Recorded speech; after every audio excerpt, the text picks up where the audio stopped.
अस्सलाम वालेकुम वरहमतुल्लाहि वबरकातुहू। Hello students, how are you?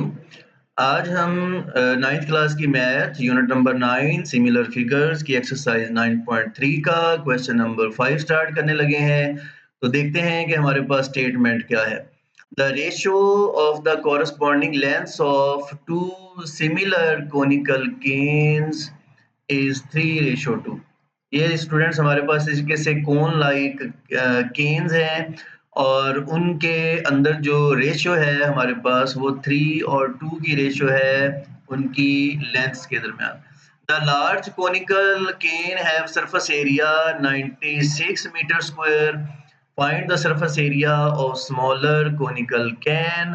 तो हमने जो स्मॉलर कोनिकल कैन है उसका सरफेस एरिया फाइंड करना है।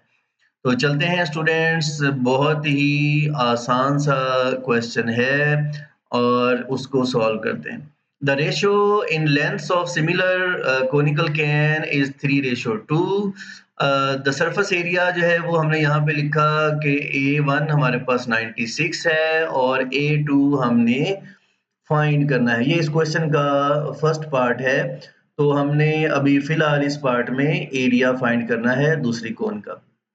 तो स्टूडेंट्स फार्मूला हम जानते हैं कि जो एरियाज में रेशियो होती है वो साइड्स में रेशियो के स्क्वायर के इक्वल होती है।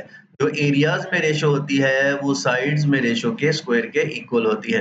तो लेंगे स्टूडेंट्स, जो एरियाज में रेशियो है हमारे पास A1 है हमारे पास 96, A2 हमने फाइंड करना है, L1 हमारे पास अगर 3 हो तो L2 2 होता है, चूंकि हमें बताया है कि रेशियो 3 और 2 की है और ऊपर हमने स्क्वायर लगा दिया है। चलें जी, सबसे पहले हम स्क्वायर लेते हैं। 3 का स्क्वायर हमारे पास 9 हो गया, 2 का स्क्वायर लिया तो हमारे पास 4 हो गया और A2 हमने फाइंड करना है। अब इसको हम रीअरेंज करते हैं। तो A2 अगर उधर ले जाएँ तो 9 हमारे पास नीचे आ जाएगा, ये हम 9 नीचे ले आए हैं और 4 उधर ऊपर जाके मल्टीप्लाई हो जाएगा। लेंगे स्टूडेंट्स, 96 को हमने 4 से मल्टीप्लाई किया तो ये हो गया 384 डिवाइडेड बाय हो गए 9 और अगर हम इसको डिवाइड करेंगे तो ये आ जाएगा हमारे पास 42.67 मीटर स्क्वायर।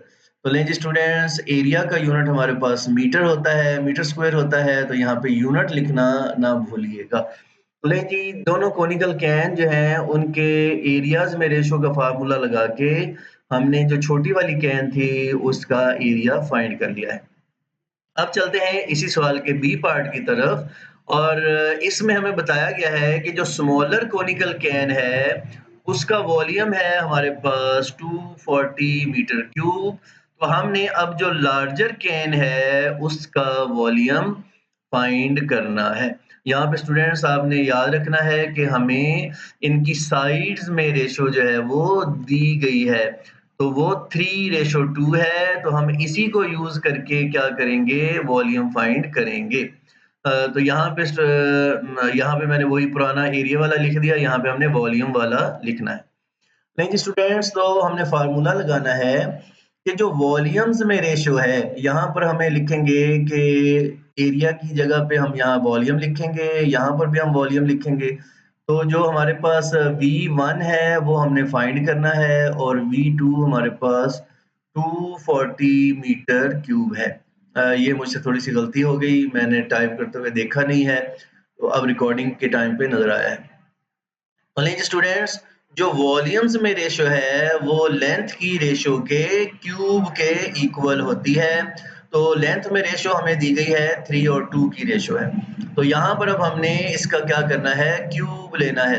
तो 3 का क्यूब लेंगे तो हो जाएगा 27, 2 का क्यूब लेंगे तो हो जाएगा 8, 2 2 ज़ार 4 4 2 ज़ार 8। अब हमने V1 फाइंड करना है तो 240 इधर डिवाइड हो रहा है, उधर जाके 27 से मल्टीप्लाई हो जाएगा। 240 को 27 से मल्टीप्लाई किया तो ये हो जाएंगे 6480 और 8 पे डिवाइड करेंगे तो वॉल्यूम आ जाएगा हमारे पास 810 क्यूबिक मीटर। तो लेंगे स्टूडेंट्स, हमने जो हमारी बड़े वाली कैन थी हमने उसका वॉल्यूम भी फाइंड कर लिया है। आई होप सो कि ये क्वेश्चन आपको पसंद आया होगा। इजी क्वेश्चन था और आसानी से मैंने कोशिश की है कि आपको समझ आ जाए। जीते रहें, खुश रहें। अगर आप नेक्स्ट वीडियो देखना चाहते हैं तो ऊपर आ रहे हमारे लिंक को क्लिक करें और नेक्स्ट वीडियो को देखें।